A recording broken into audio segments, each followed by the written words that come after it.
வணக்கம். விஜிலன்ஸ் டிவிக்காக இன்றைய செய்திகளை வாசிப்பவர் தமிழ் பாரதி ஆனந்தன். சபரிமலை ஐயப்பன் கோவிலுக்கு பெண்கள் வந்தால் அவர்களை 2 துண்டாக வெட்டுவேன் என மலையாள நடிகர் கொல்லம் துளசி பேசியது பெரும் சர்ச்சையை ஏற்படுத்தியுள்ளது.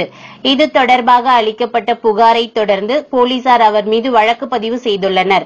இதனை அடுத்து நடிகர் கொல்லம் துளசி மன்னிப்பு கோரியுள்ளார். சபரிமலையில் அனைத்து பெண்களையும் அனுமதிக்கலாம் என்ற சுப்ரீம் கோர்ட் தீர்ப்பை எதிர்த்து கோவையில் சரண கோஷ யாத்திரை நடந்தது.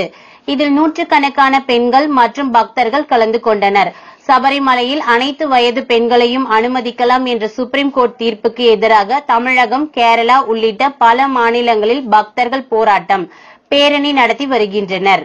டெல்லியில் போக்குவரத்து, சட்டம் மற்றும் வருவாய்த்துறை அமைச்சராக பதவி வகித்து வருபவர் கைலாஷ் கெலாட்.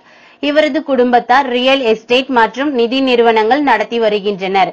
இந்த நிறுவனங்கள் வரி ஏய்ப்பு செய்ததால் குற்றச்சாட்டு எழுந்தது. இதனை அடுத்து டெல்லி மற்றும் ஹரியானாவில் உள்ள குர்கானில் அமைச்சர் கைலாஷ் கெலாட்டுக்கு சொந்தமான 16 இடங்களில் வருமான வரி அதிகாரிகள் 10ஆம் தேதி சோதனை நடத்தினர்.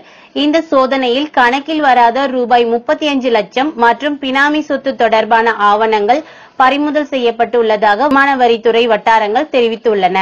ஆந்திராவில் கஞ்சா கடத்தல் கும்பலை விரட்டிச் சென்ற தமிழக சிறப்பு போலீஸ் நீலமேக அமரன் என்பவர் குத்தி கொலை செய்யப்பட்டார். கொலை செய்யப்பட்ட போலீஸ் மதுரையை சேர்ந்தவர் என்பது குறிப்பிடத்தக்கது. திருநெல்வேலி அரசு மருத்துவக் கல்லூரி மயக்கவியல் டாக்டராக இருப்பவர் கார்த்திகேயன். அவரும் அவரது மனைவி மற்றும் மகன் பன்றிக் காய்ச்சல் அறிகுறியுடன் அரசு மருத்துவமனையில் அனுமதிக்கப்பட்டுள்ளனர். அவர்களுக்கு டாக்டர்கள் சிகிச்சை அளித்து வருகின்றனர். ட்விட்டரில் மீ டூ ஹேஷ்டேக் மூலம் பல பெண்கள் தங்களுக்கு ஏற்பட்ட பாலியல் பாதிப்புகளை தெரிவித்து வருகின்றனர். இது நாடு முழுவதும் பரபரப்பை ஏற்படுத்தியுள்ளது. இந்நிலையில் பிசிசிஐயின் தலைமை செயல் அதிகாரி ராகுல் ஜோரி மீது பத்திரிகையாளர் ஒருவர் பாலியல் புகார் தெரிவித்துள்ளார். ஒடிசாவில் நிலச்சரிவு காரணமாக 12 பேர் உயிரிழந்தனர், 4 பேர் மாயமானார்கள்.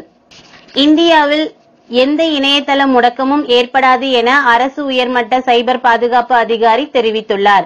அடுத்த 48 மணி நேரத்துக்கு இணையதளம் இயங்குவதற்கு அடிப்படையாக இருக்கும் சர்வர்களில் பராமரிப்பு பணி மேற்கொள்ளப்பட உள்ளதால் சர்வதேச அளவில் இன்டர்நெட் பயன்படுத்துவது சிக்கலானதாக இருக்கும் என கூறப்பட்டிருந்தது. இந்நிலையில் இது தொடர்பாக தனியார் ஆங்கில டிவி ஒன்றிற்கு பேட்டியளித்த தேசிய சைபர் பாதுகாப்பு ஒருங்கிணைப்பாளர் குல்சன் ராய், அனைத்து ஏற்பாடுகளும் செய்யப்பட்டுள்ளது. ஆகையால் மீடியாக்களில் கூறப்பட்டது போல் இந்தியாவில் எந்த இணையதள முடக்கமும் ஏற்படாது என்றார். விஜிலன்ஸ் டிவியை சப்ஸ்கிரைப் பண்ண கீழே இருக்க ரெட் கலர் பட்டனை உடனே அழுத்தி சப்ஸ்கிரைப் பண்ணுங்க. நாங்க அப்லோட் பண்ற ஒவ்வொரு வீடியோஸும் உடனே தெரிஞ்சுக்கணும்னா மறக்காம பக்கத்தில் இருக்கும் பெல் பட்டனையும் கிளிக் பண்ணுங்க. செய்திகளை உடனுக்குடன் தெரிந்து கொள்ள விஜிலன்ஸ் டிவியை பாருங்கள்.